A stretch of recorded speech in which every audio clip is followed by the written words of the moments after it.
Hello friends, welcome to knowledge for success YouTube channel. Friends, आज हम लोग इस वीडियो में रुक्मणी पब्लिकेशन बुक से अति महत्वपूर्ण जीके जीएस के 50 प्रश्नों का सेट 4 करने वाले हैं। तो फ्रेंड्स, आप लोगों से रिक्वेस्ट है कि जो भी इस चैनल को सब्सक्राइब नहीं किए हैं वे सब्सक्राइब कर लें। तो चलिए शुरू करते हैं। तो पहला प्रश्न है, सौर ऊर्जा से रासायनिक ऊर्जा में रूपांतरण का उदाहरण है। तो कौन सा उदाहरण हो जाएगा? प्रकाश संश्लेषण। इसका सही उत्तर है ऑप्शन नंबर ए। बढ़ते हैं अगले प्रश्न की ओर। अगला प्रश्न है, भारत में नैनो मिशन की शुरुआत हुई। नैनो मिशन की शुरुआत भारत में किस वर्ष हुई? 2007 में। सही उत्तर हो जाएगा ऑप्शन नंबर सी। बढ़ते हैं अगले प्रश्न की ओर। अगला प्रश्न है, समुद्र या महासागर में डूबी हुई वस्तुओं की स्थिति जानने के लिए निम्नलिखित में से किस यंत्र का प्रयोग किया जाता है? तो कौन सा यंत्र का प्रयोग किया जाता है? सोनार का। तो इसका सही उत्तर हो जाएगा ऑप्शन नंबर सी। बढ़ते हैं, ऑडियोमीटर। ऑडियोमीटर से आवाज का पता लगा जाता है। तो बढ़ते हैं अगले प्रश्न की ओर। अगला प्रश्न है, जब प्रकाश के प्राथमिक रंग लाल, हरा, पीला, नीला को समान अनुपात में मिलाया जाता है तो परिणाम रंग कौन सा बनता है? जब लाल, हरा, नीला को मिलाया जाता है तो कौन सा रंग बनता है? सफेद। तो इसका सही उत्तर हो जाएगा ऑप्शन नंबर सी। बढ़ते हैं अगले प्रश्न की ओर। प्रकृति में कौन सा बल अवस्थित प्रत्येक स्थान पर है? तो कौन सा बल प्रत्येक स्थान पे है? गुरुत्वाकर्षण बल। तो सही उत्तर हो जाएगा option number C.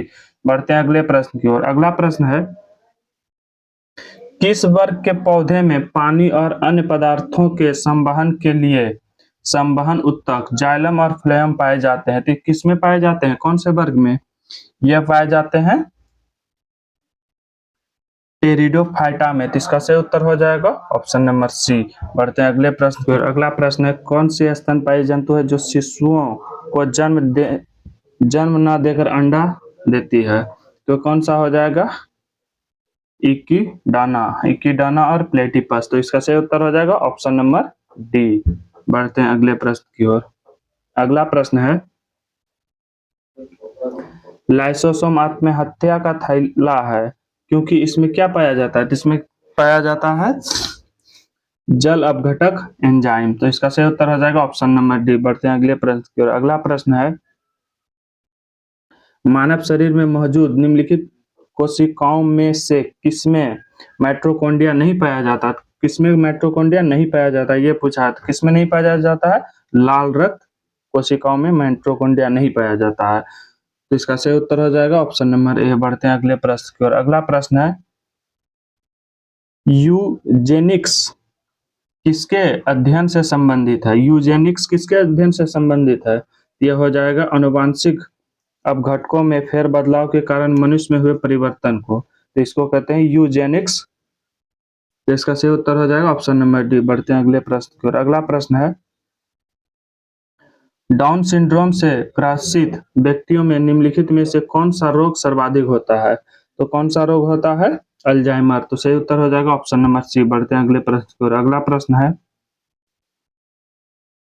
Carbohydrate, protein और वसा का पूर्ण पाचन कहाँ होता है? तो यह होता है छोटी आंत में। तो इसका सही उत्तर हो जाएगा ऑप्शन नंबर सी। बढ़ते हैं अगले प्रश्न की ओर। अगला प्रश्न है, अल्प विकसित अर्थव्यवस्था की सामान्य विशेषता होती है। तो कौन सा होता है? प्रति व्यक्ति या निम्न आय है या पूंजी निर्माण की दर निम्न दर है, जनसंख्या का दबाव है? तो इसका सही उत्तर हो जाएगा ऑप्शन नंबर डी, उपयुक्त में से सभी। बढ़ते हैं अगले प्रश्न की ओर। अगला प्रश्न है, निम्नलिखित में से कौन से कारक उत्पादक के कारक नहीं माने जाते हैं? तो कौन सा कारक उत्पादक के कारक नहीं माने जाते हैं? लाभ। लाभ को उत्पादक का कारक नहीं माना जाता है। तो इसका सही उत्तर हो जाएगा ऑप्शन नंबर डी। बढ़ते हैं अगले प्रश्न की ओर। अगला प्रश्न है, निम्नलिखित में से किस समिति का संबंध गरीबी मापन से नहीं है? तो इसमें पूछा गया किसका गरीबी मापन से संबंधित नहीं है। इसमें हो जाएगा सुरेश तेंदुलकर समिति, जो कि गरीबी मापन से है। एम हाशिम समिति, यह भी गरीबी मापन से है। तो इसमें पूछा कौन सा नहीं है? यह हो जाएगा पीके पीजे नायक समिति, जो कि गरीबी मापन से नहीं है। इसका सही उत्तर हो जाएगा ऑप्शन नंबर बी। बढ़ते हैं अगले प्रश्न की ओर। अगला प्रश्न है, conspiracy to kill Rajiv Gandhi नामक पुस्तक के लेखक कौन है? तो इसका सही उत्तर हो जाएगा ऑप्शन नंबर बी, के राघोथमन। बढ़ते हैं अगले प्रश्न की ओर। अगला प्रश्न है, इनमें से गंगा नदी में उत्तर से आकर मिलने वाली नदी है, तो उत्तर से आकर यानी कि ये उत्तर, ये जैसे गंगा है तो इधर से मिलने वाली नदी कौन सी है? यह हो जाएगा, इधर से मिलने वाली नदी है कोसी है, बूढ़ी गंडक है। तो इसका सही उत्तर हो जाएगा ऑप्शन नंबर डी। बढ़ते हैं अगले प्रश्न की ओर। अगला प्रश्न है,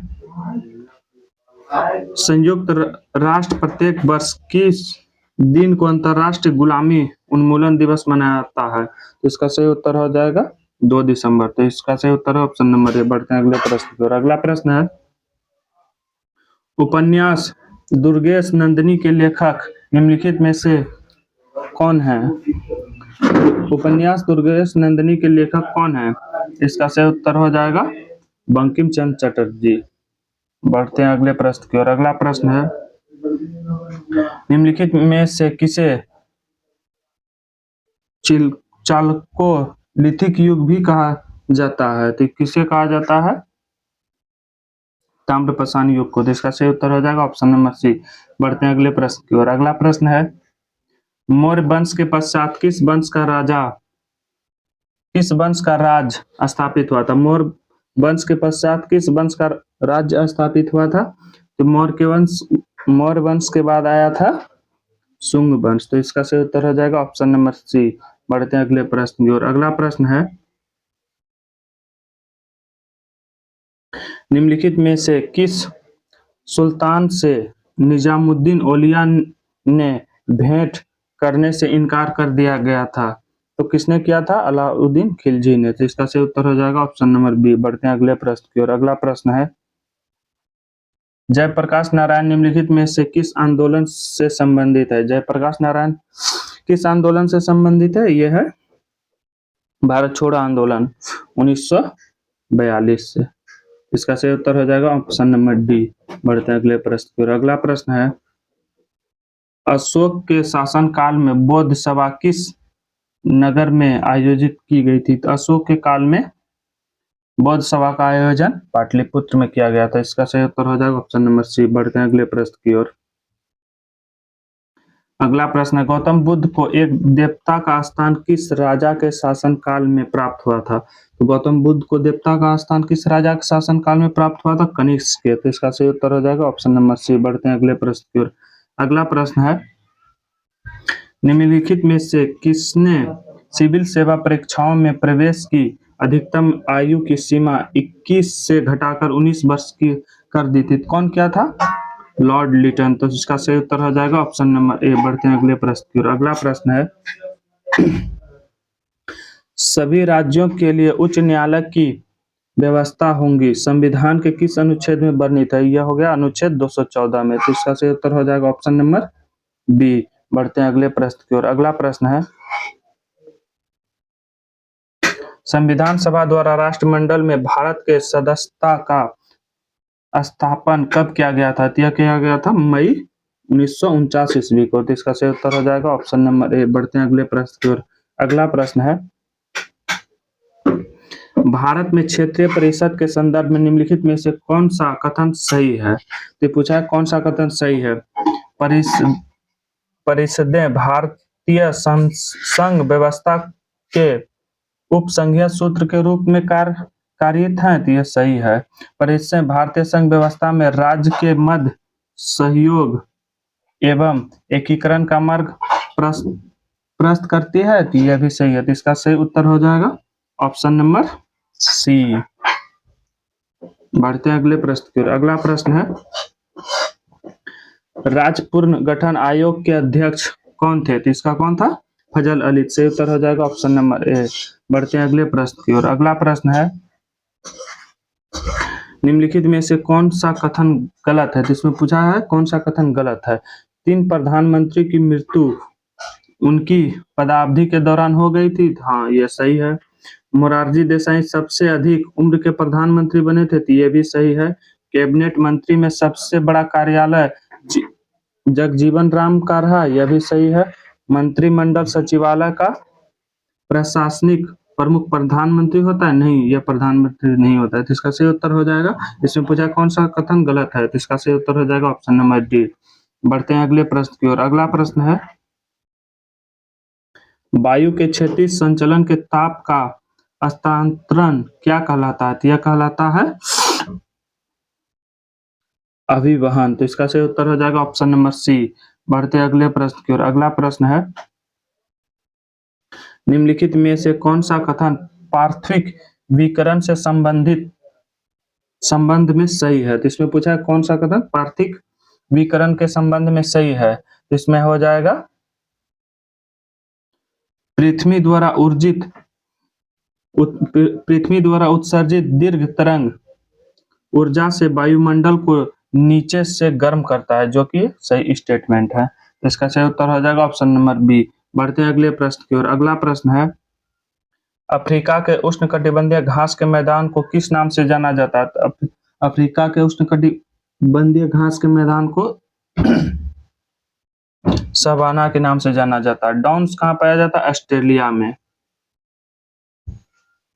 बढ़ते हैं अगले प्रश्न की ओर। अगला प्रश्न है, भूकंप तीव्रता को किससे मापा जाता है, तो भूकंप तीव्रता को किससे मापा जाता है, यह मापा जाता है रिएक्टर स्केल पे, तो इसका सही उत्तर हो जाएगा ऑप्शन नंबर ए। बढ़ते हैं अगले प्रश्न की ओर। अगला प्रश्न है, महाद्वीपों एवं महासागरों के विकिरण से संबंधित महाद्वीपीय विस्थापन सिद्धांत किस वैज्ञानिक के द्वारा प्रतिपादित किया गया था, तो यह किया गया था अल्फ्रेड वेगनर ने, तो इसका सही उत्तर हो जाएगा ऑप्शन नंबर सी। बढ़ते हैं अगले प्रश्न की ओर। अगला प्रश्न है, निम्नलिखित में से कौन सा खनिज समानतः अग्नेय तथा रूपांतरित शैलों में पाया जाता है तथा इसका उपयोग विद्युत उपकरण बनाने में किया जाता है, तो किसका किया जाता है, माइका का, सही उत्तर हो जाएगा ऑप्शन नंबर बी। बढ़ते हैं अगले प्रश्न की ओर।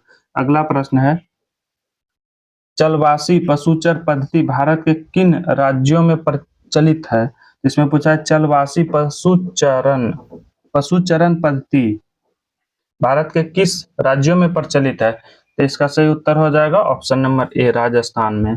बढ़ते हैं अगले प्रश्न की ओर। अगला प्रश्न है, एल्कोहलिक खमीरन का आखिरी उत्पाद क्या है, तो इसका सही उत्तर हो जाएगा एथाइल अल्कोहल। बढ़ते हैं अगले प्रश्न की ओर। अगला प्रश्न है, हाइड्रोक्लोरिन एसिड कांच के बोतल में नहीं रखा जाता है क्योंकि वह अभिक्रिया कर लेता है कांच की सिलिकॉन डाइऑक्साइड से, तो इसका सही उत्तर हो जाएगा ऑप्शन नंबर सी, इसलिए उसे कांच के बोतल में नहीं रखा जाता है। बढ़ते हैं अगले प्रश्न की ओर। अगला प्रश्न है, क्लोरीन का इलेक्ट्रॉनिक संरूपण क्या है, तो इसका क्लोरीन का क्या हो जाएगा 287, क्योंकि क्लोरीन का परमाणु संख्या होता है 17, इसका सही उत्तर हो जाएगा ऑप्शन नंबर डी। बढ़ते हैं अगले प्रश्न की ओर। अगला प्रश्न है, टरबाइन व डायनमो से बिजली प्राप्त करने में किस ऊर्जा को विद्युत ऊर्जा में परिवर्तित किया जाता है, तो किया जाता है मैकेनिकल ऊर्जा को, तो इसका सही उत्तर हो जाएगा ऑप्शन नंबर सी। बढ़ते हैं अगले प्रश्न की ओर। अगला प्रश्न है, प्रकाश संश्लेषण के लिए कौन सी गैस आवश्यक है, तो प्रकाश संश्लेषण के लिए कौन सी गैस आवश्यक है, तो यह है CO2 कार्बन डाइऑक्साइड, तो सही उत्तर हो जाएगा ऑप्शन नंबर बी। बढ़ते हैं अगले प्रश्न की ओर। अगला प्रश्न है, रसायन उद्योग में कौन सा तेजाब मूल रासायनिक माना जाता है, तो इसका हो जाएगा कौन सा माना जाता है, तो ये हो जाएगा सल्फ्यूरिक अम्ल H2SO4, सही उत्तर बी। बढ़ते हैं अगले प्रश्न की ओर। अगला प्रश्न है, किसी निश्चित तापमान पर संतृप्त विलयन कैसा होता है, तो यह होता है ठोस विलय घोलक में असमर्थ, इसका सही उत्तर हो जाएगा ऑप्शन नंबर सी। बढ़ते हैं अगले प्रश्न की ओर। अगला प्रश्न है, अंग्रेजी साहित्य के लिए पहली बार ज्ञानपीठ पुरस्कार कब दिया गया था? तो अंग्रेजी साहित्य के लिए पहली बार ज्ञानपीठ पुरस्कार दिया गया था 2018 में। सही उत्तर हो जाएगा ऑप्शन नंबर डी। बढ़ते हैं अगले प्रश्न की ओर। अगला प्रश्न है, भारतीय थल सेना के दक्षिणी पश्चिम कमांडर का मुख्यालय कहाँ है? तो भारतीय थल सेना के दक्षिण पश्चिम कमांडर का मुख्यालय कहाँ है? इसका हो जाएगा जयपुर, जो कि राजस्थान में है। इसका सही उत्तर ऑप्शन नंबर सी। बढ़ते हैं अगले प्रश्न की ओर। योकोहामा रणनीति निम्नलिखित में से किससे संबंधित है? तो योकोहामा रणनीति संबंधित है आपदा प्रबंधन से। तो इसका सही उत्तर हो जाएगा ऑप्शन नंबर सी। बढ़ते हैं अगले प्रश्न की ओर। अगला प्रश्न है, बर्फानी तूफान किस प्रकार की आपदा है? तो बर्फानी तूफान किस प्रकार की आपदा है? तो वायुमंडलीय है। तो इसका सही उत्तर हो जाएगा ऑप्शन नंबर ए। बढ़ते हैं अगले प्रश्न की ओर। अगला प्रश्न है और आज का अंतिम प्रश्न है, वह कौन सा विशेष प्रकार के भौतिक और तटीय पारिस्थितिक तंत्र हैं जो यूनेस्को के मानव और जैविक प्रोग्राम के अंतर्गत मान्यता प्राप्त हैं? तो कौन सा है? जैव मंडल, नियम, अंतरिक्ष क्षेत्र। तो इसका सही उत्तर हो जाएगा ऑप्शन नंबर सी। तो आज का क्लास यहीं पे समाप्त किया जाता है। जय हिंद।